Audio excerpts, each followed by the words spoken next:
नमस्कार, आप देख रहे हैं इंडिया वॉइस और मैं हूं आपके साथ श्रुति अंगद।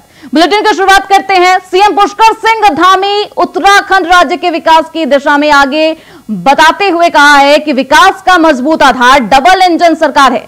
सीएम धामी ने अपने सोशल मीडिया हैंडल एक्स पर पोस्ट कर लिखा है कि पीएम मोदी के कुशल नेतृत्व में उत्तराखंड अग्रणी राज्य बनने की दिशा में अग्रसर है। इसके साथ ही सीएम धामी ने लिखा कि एसडीजी इंडेक्स 2023 से 2024 की रिपोर्ट में उत्तराखंड का पहले स्थान पर होना इसका प्रत्यक्ष प्रमाण है।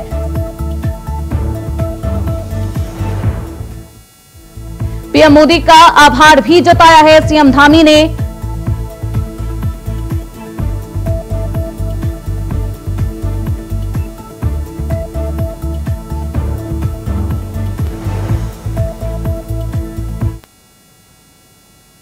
खबरों में बढ़ते हैं आगे। मुख्यमंत्री पुष्कर सिंह धामी आज अतिवृष्टि से प्रभावित केदार घाटी क्षेत्र का निरीक्षण करने के लिए रुद्रप्रयाग पहुंचे। मुख्यमंत्री ने प्रभावित क्षेत्रों का हवाई सर्वेक्षण किया। इसके अलावा केदार घाटी में अतिवृष्टि से हुई क्षति, सड़कों के साथ साथ अन्य नुकसान की समीक्षा की और पुनर्निर्माण कार्यों की समीक्षा भी की। इसके साथ ही सीएम ने प्रभावित व्यक्तियों से भी बात की है। रुद्रप्रयाग में सीएम धामी पहुंचे।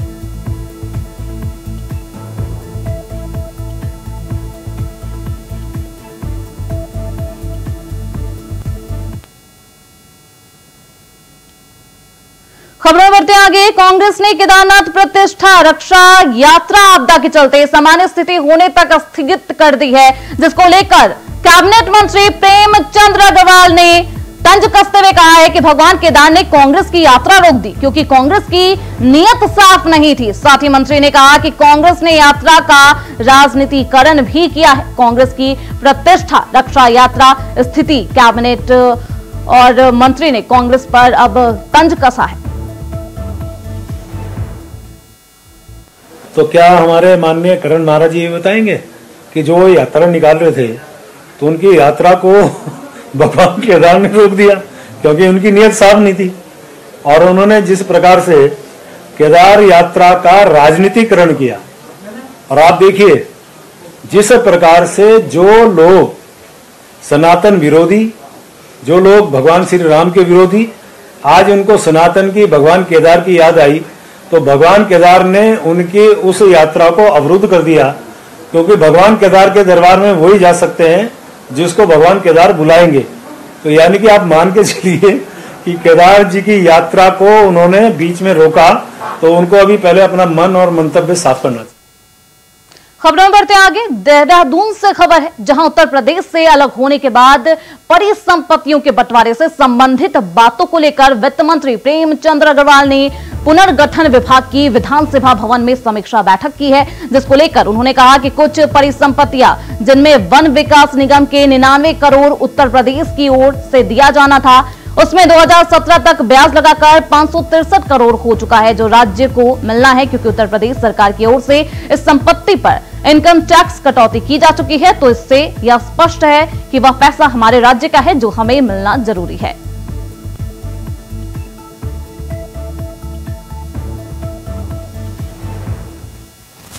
देखिए, आप जानते हैं कि जैसे उत्तराखंड राज्य का निर्माण हुआ और उत्तर प्रदेश, क्योंकि आप जानते हैं कि हम पहले उत्तर प्रदेश में हुआ करते थे और उनसे अलग होने के बाद कुछ संपत्तियों का बंटवारा हमारे माननीय धामी जी और माननीय उत्तर प्रदेश के मुख्यमंत्री आदरणीय योगी साहब के बीच में जो बातचीत का सिलसिला जारी हुआ, उसमें बहुत से मुद्दे तय हुए, लेकिन अभी कुछ मुद्दे तय होने बाकी हैं, जिसको लेके मैंने आज अधिकारियों से बैठक ली है और उनसे कहा है कि हम जो हमारे ऐसे मुद्दे हैं जिनका निस्तारण होना बाकी है, तो उस पर हम लोग आगे कदम बढ़ाएं।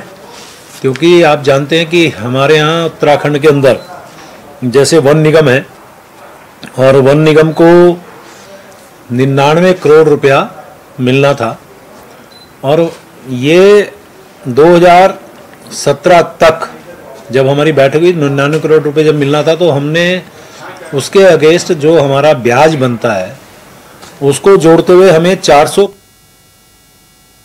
खबरों में बढ़ते आगे। खबर पौड़ी के थलीसैंण से है, जहां कैबिनेट मंत्री धन सिंह रावत ने आपदा प्रभावित परिवारों से मुलाकात की है और अधिकारियों को आपदाग्रस्त क्षेत्र का कार्य जल्द शुरू करने के निर्देश दिए। इस दौरान कैबिनेट मंत्री डॉक्टर धन सिंह रावत ने थलीसैंण के जेती डोंग और जयंती चक आपदाग्रस्त क्षेत्र का निरीक्षण भी किया।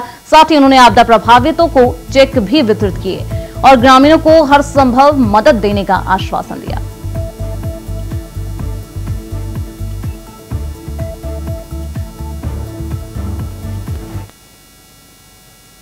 बुलेटिन बढ़ते हैं आगे। खबर रुड़की से है, जहां उत्तर प्रदेश के मुजफ्फरनगर से मंगलौर पहुंचे कांग्रेस नगर अध्यक्ष अब्दुल्ला आरिफ ने नवनिर्वाचित कांग्रेस विधायक काजी निजामुद्दीन से मुलाकात कर उन्हें बधाई दी है, जिसके बाद दोनों नेताओं ने कई अहम मुद्दों पर बातचीत की।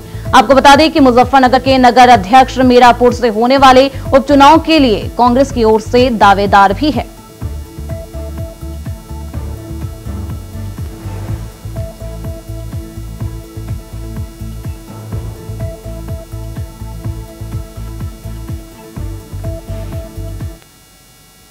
खबरों बढ़ते आगे। खबर देहरादून से है, जहां केंद्र की मोदी सरकार वक्फ बोर्ड संशोधन बिल लाने वाली है, जिसकी तैयारियां जोरों शोरों से की जा रही है। उससे पहले उत्तराखंड वक्फ बोर्ड अध्यक्ष शादाब शम्स ने बड़ा बयान दे दिया है। वक्फ बोर्ड के अध्यक्ष शादाब शम्स ने कहना है कि अगर वक्फ बोर्ड एक्ट में संशोधन हो रहे हैं तो ये देश हित में है।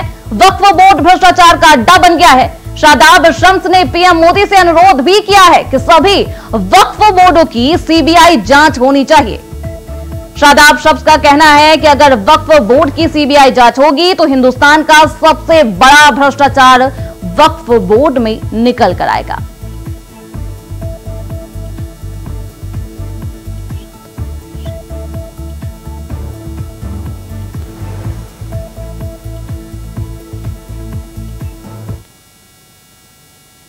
खबर देहरादून से है, जहां बीजेपी आजादी के महापर्व को हर घर तिरंगा अभियान के तहत इस बार भी व्यापक स्वरूप में मनाने जा रही है, जिसको लेकर प्रदेश स्तरीय बैठक में राष्ट्रीय महामंत्री और प्रदेश प्रभारी दुष्यंत गौतम ने बताया कि आजादी के लिए चुकाई कीमत का एहसास सबको होना चाहिए। इसके पार्टी के प्रति ना सही लेकिन देश के प्रति आस्था बढ़नी चाहिए।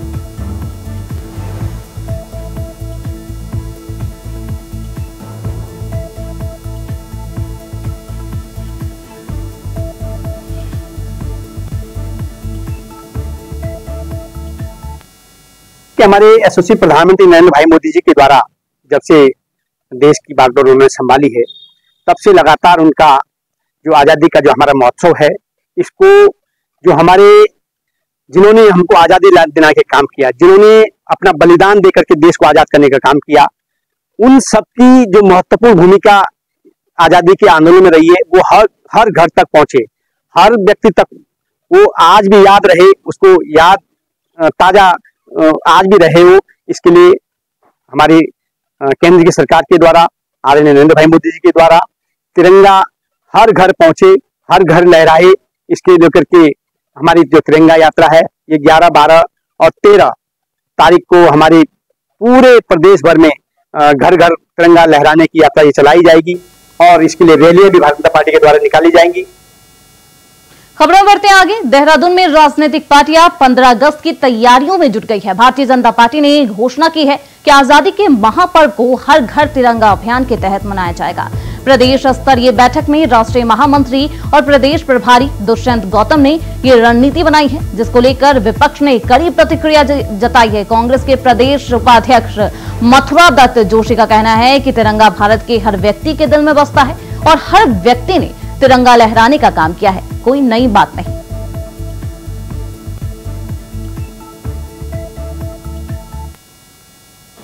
भारत के हर व्यक्ति के दिल में बसता है और हर व्यक्ति स्वयं तिरंगा लहराने की बात करता है और हर व्यक्ति ने तिरंगा लहराने का काम भी किया है, कोई नई बात नहीं है। भाजपा, मैंने कहा ना, ये तो इवेंट मैनेजर लोग हैं, इवेंट बना और कोई काम है नहीं इनका, यहाँ यही सब कुछ करेंगे।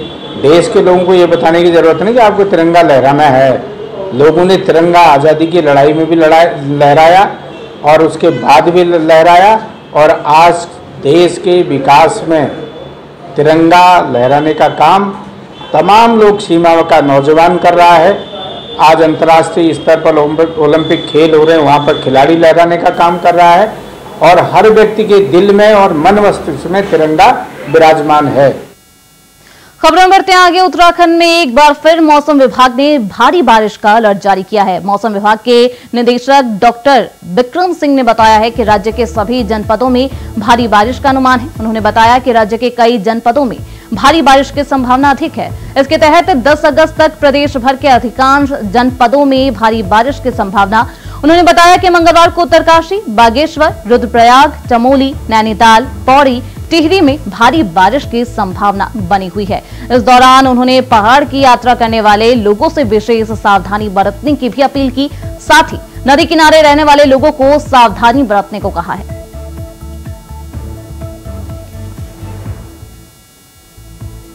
बिल्कुल 6 और 7 के लिए बात करते हैं। 6 अगस्त आपकी है, तो आज तो जो एक्टिविटी बढ़ रही है, पहले बोला भी था कि 6-7 में बढ़ेगी एक्टिविटी, लेकिन 8-9 में फिर थोड़ी कम है, सामान्य के आसपास है, थोड़ी सामान्य से भी कम ही रहेगी। और 10 से फिर आगे जो फिर से थोड़ी बढ़ेगी, कि जो सामान्य उससे करीब वो रहने वाली है, करीब 14-15 तक भी जो है इस तरह का दिख रहा है 2-3 दिन आगे जो है। तो अभी 2 दिन की बात करें आज 6 और 7 के लिए, तो ज्यादातर जगहों में बारिश है, जिलों में हल्की से मध्यम जो है, और जहां तक भारी से बहुत भारी वर्षा की बात है तो आज हमने उसमें जो है देहरादून, पौड़ी, नैनीताल और अंदर में जो है चमोली और बागेश्वर डिस्ट्रिक्ट, तो ये आज जो हैवी से वेरी हैवी रेंज में रखे हैं और उनको ऑरेंज में रखा है। बाकी जो डिस्ट्रिक्ट है उनमें हैवी रेंज उनमें भी रखी गई है। एका दुका जगह में जो अन्य डिस्ट्रिक्ट हमारे हैं आज 6 तारीख लिए उनमें भी हैवी रेंज वो रखी गई है। रुकते हैं छोटे से ब्रेक के लिए। ब्रेक के उस पार खबरें लगातार जारी है, फौरन लौटेंगे। ब्रेक के बाद एक बार फिर से आप सभी का स्वागत है। खबर हल्द्वानी से है, जहां जनता की समस्याओं के समाधान के लिए सरकार के निर्देश पर हर महीने के पहले मंगलवार को तहसील दिवस का आयोजन किया जाता है। लेकिन अब ये तहसील दिवस धीरे धीरे केवल औपचारिकता बनकर रह गई है। तहसील में लगे तहसील दिवस में कई विभागों के अधिकारी नहीं आए। लोगों ने बिजली, पानी, एडमिशन, राशन कार्ड के साथ साथ नगर निगम की कई समस्याओं को उठाया है। इस दौरान बनभूलपुरा क्षेत्र से आए जनप्रतिनिधि शकील सलमानी ने अधिकारियों को जनता की समस्याओं के समाधान करने के बजाय गुमराह करने का आरोप भी लगाया। वहीं सिटी मजिस्ट्रेट एपी बाजपाई ने बताया कि समस्याओं को मौके पर मौजूदा संबंधित विभाग के अधिकारियों को निराकरण के निर्देश दिए गए हैं।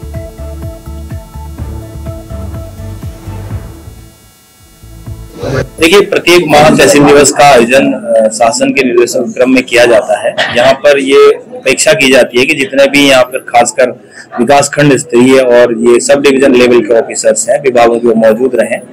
आज यहाँ पर विभिन्न प्रकार की शिकायतें आई हैं, मुख्यतः उसमें जो राशन कार्ड से संबंधित हैं या जल संस्थान से संबंधित हैं, कुछ अन्य विभागों की भी शिकायतें आई हैं और संबंधित विभागों को यहीं पर उनके द्वारा निराकरण के लिए बताया गया है।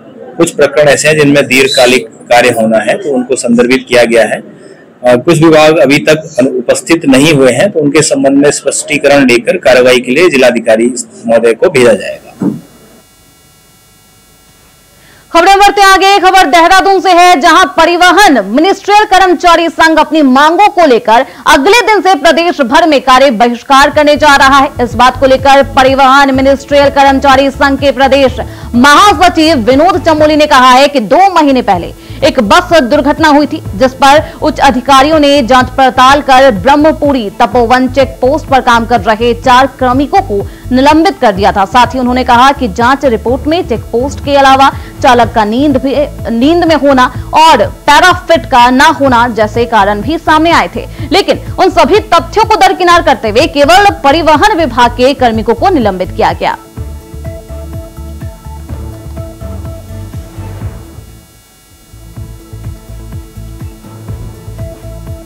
बेसिकली आप सबके संज्ञान में होगा कि आज से 2 माह पूर्व एक बस दुर्घटना हुई थी और उस बस दुर्घटना के समस्त पहलुओं का अध्ययन करते हुए उच्चाधिकारियों द्वारा एक हमारी चेक पोस्ट थी ब्रह्मपुरी तपोवन चेक पोस्ट, उस पर कार्यरत 4 कार्मिकों को निलंबित कर दिया गया था।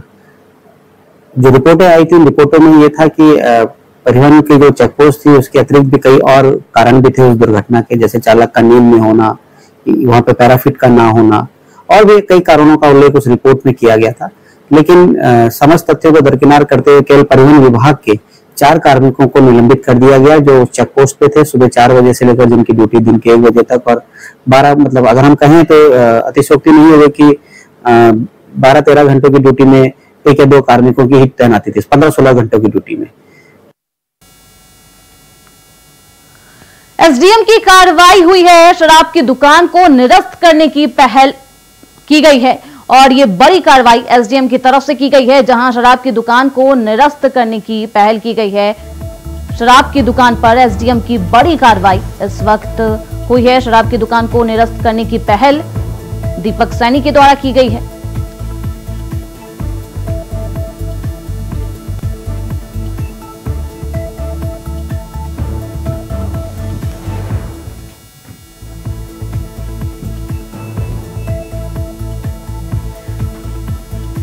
निर्मला स्कूल के गेट के पास खुली शराब की दुकान के लाइसेंस को निरस्त किए जाने को लेकर एसडीएम ने कार्यवाही शुरू कर दी है। एसडीएम ने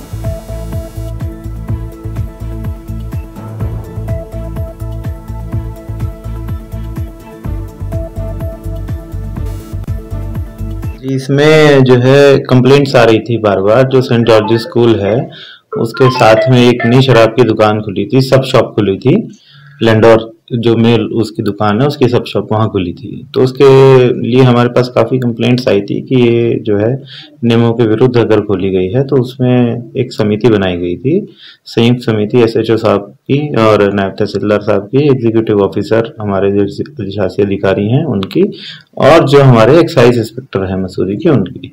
इस संयुक्त समिति ने उसकी जांच की और जो सेंट जॉर्ज स्कूल का जो गेट है उसके यहाँ से उसकी दूरी नापी गई दुकान के यहाँ से, तो लगभग 75 मीटर के आसपास पाई गई है, जो कि हमारा जो नियम है वो 100 मीटर की दूरी कम से कम होनी चाहिए उसके सापेक्ष।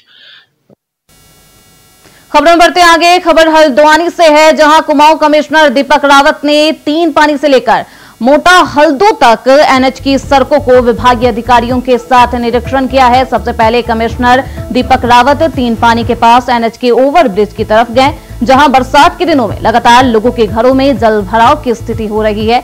इसके चलते वहां लोग काफी परेशान है। कमिश्नर के निरीक्षण के दौरान लालकुआं विधायक मोहन सिंह बिष्ट भी मौजूद रहे।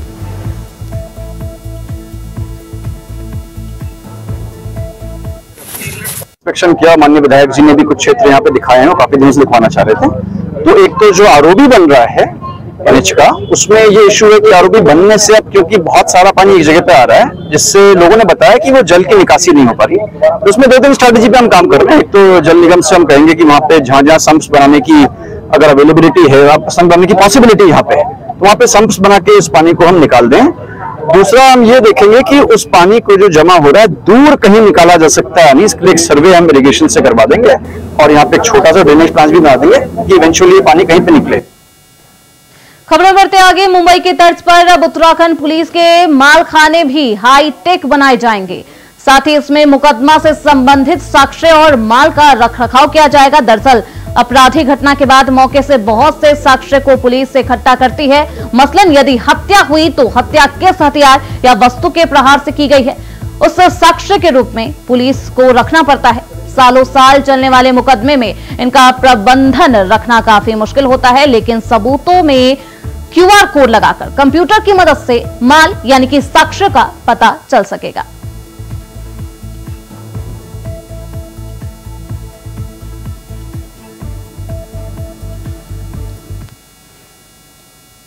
इस बुलेटिन में मेरे साथ इतना ही। देखते रहिए इंडिया वॉइस।